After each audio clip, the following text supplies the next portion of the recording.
Tak bol to pre nás ťažký zápas, pretože Trenčín má stúpajúcu tendenciu smerom hore, čo sa týka dobrého výkonu, začínajú sa zohrávať tí hráči a ten rukopis tam je stále na to vidieť.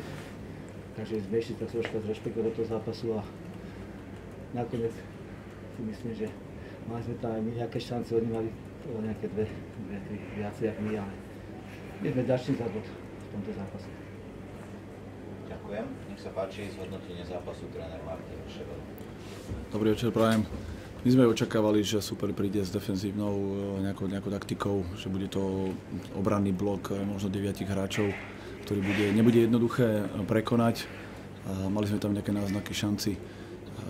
Prvý polčas, ktoré sme ale nedotiahli do úspešného konca.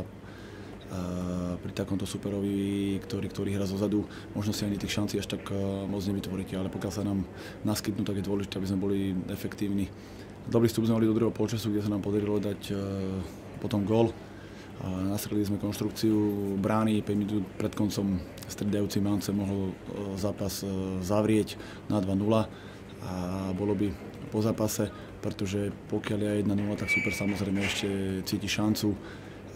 Mal tam nebezpečné breaky, čo ale musím povedať, hlavne Brigant bol nebezpečný. V prvom polčase mal jednu strelu tam zblokovanú, druhý polčas z breakovej situácie netrafil bránu, ale mrzí ma ten nadstavený čas, pretože tam sme mali dva súboje po sebe prehrané, dá sa povedať, vo vlastnom pokutovom území, čo by sa nemalo stávať a následne sme boli potrestaní, ale na môj vkus aj od tej 65. minúty už sme nehrali taký fotbal, aký dovtedy, už to bolo skôr o nakopovaných loptách, čo nám není vlastné, takže ten úsek zápasu po tej 65. minúte si určite budeme musieť s chlapcami rozobrať, pretože nevedlo to, dá sa povedať, ani k ničomu. Tá lopta bola skôr hore jak na zemi.